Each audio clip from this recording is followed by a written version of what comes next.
السلام علیکم معلومہ T V میں خوش آمدید ناظرین، آج کا پہلا نیوز اپڈیٹ نکل کے آتا ہے ایران سے، جہاں پر ایران کے وزیر خارجہ جاوید ظریف نے اسرائیل کو ایران کی نیوکلیئر فیسلٹی پر حملے کا ذمہ دار ٹھہرایا ہے اور کہا ہے کہ ہم اس کا بدلہ ضرور لیں گے۔ ناظرین، اتوار کو ایران کے نیتنز میں نیوکلیئر فیسلٹی پر حملہ ہوا تھا جس سے دھماکہ ہوا تھا۔ ابتدائی طور پر تو کسی کو معلوم نہیں ہوا تھا کہ یہ کس نے کیا ہے، لیکن سب جانتے ہیں کہ اسرائیل کی طرف سے ہو رہا ہے، اور اسرائیل نے 2011 اور پھر 2020 میں بھی ان کی نیوکلیئر فیسلٹیز پر حملے کیے تھے۔ یہاں پر اسرائیل کے وزیر اعظم نتن یاہو نے اس حوالے سے کوئی اعتراف تو نہیں کیا، لیکن اس نے کہا کہ ہم ایران کو ایٹمی طاقت کبھی نہیں بننے دیں گے، کیونکہ ایران اسرائیل کو دنیا کے نقشے سے ختم کرنے کا ارادہ رکھتا ہے اور اسرائیل ایران کا سب سے بڑا دشمن بھی ہے۔ اور اس وقت چونکہ ایران نیوکلیئر ڈیل پر دوبارہ بات ہو رہی ہے، اسرائیل چاہتا ہے کہ کسی طرح بھی کر کے امریکہ اس ڈیل میں دوبارہ نہ آئے، کیونکہ اگر امریکہ دوبارہ اس ڈیل میں آتی ہے تو ایران سے پابندیاں ہٹ جائے گی اور ایران ایک بار پھر اور بھی زیادہ مضبوط ہو جائے گا۔ اس پر ایران کے وزیر خارجہ نے کہا کہ اسرائیل کو لگتا ہے کہ ایران کی ایک کمزوری بن جائے گی، حالانکہ اس سے ہمارے موقف کو اور بھی تقویت ملے گی اور ہم دوبارہ اس ڈیل میں آئیں گے۔ لیکن جہاں تک انتقام کی بات ہے، اس کے متعلق بہت باتیں ہو رہی ہے کہ کیا وہ شام اور اردن میں اپنے پراکسس کے ذریعے اسرائیل پر حملے تیز کر دیں گے یا چین اور روس کی مدد سے اسرائیل سے انتقام لیں گے۔ لیکن اس حوالے سے جو بھی اپڈیٹس آئیں گی ہم آپ کو دیتے رہیں گے۔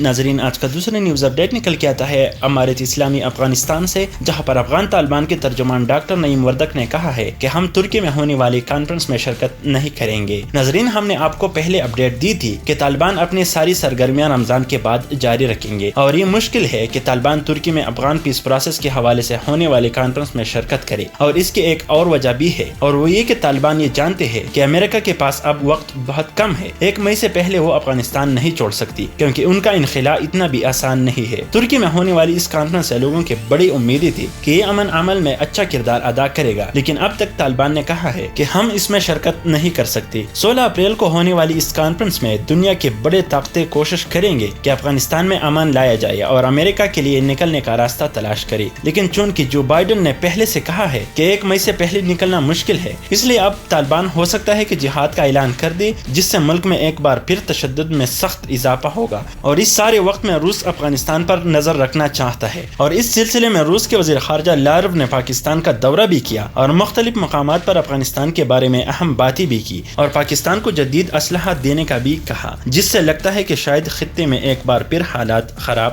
ہو جائیں گے۔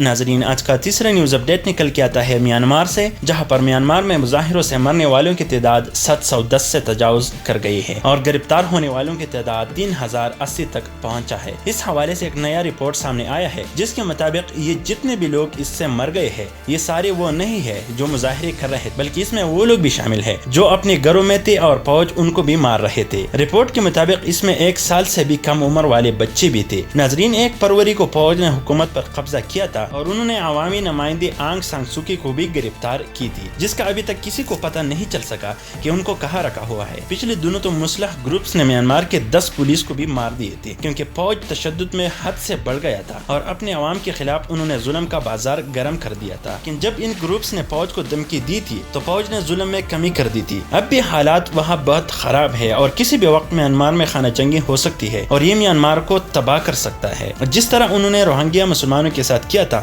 اب ان کے عوام کے ساتھ وہی ہو رہا ہے، اور اللہ نے انہیں یہ دکھا دیا کہ عذاب کیسا ہوتا ہے، کیونکہ انہی لوگوں نے روہنگیا مسلمانوں کو لاکھوں کی تعداد میں ملک سے نکالنے پر مجبور کر دیے تھے۔ اس طرح اب میانمار آرمی اپنے عوام کے ساتھ کر رہا ہے اور میانمار کے لوگ میانمار چھوڑنے پر مجبور ہو رہے ہیں۔ ناظرین، اگر آپ پوری دنیا سے بڑے خبریں روزانہ کی بنیاد پر دیکھنا چاہتے ہیں تو ہمارے چینل کو ضرور سبسکرائب کیجیے۔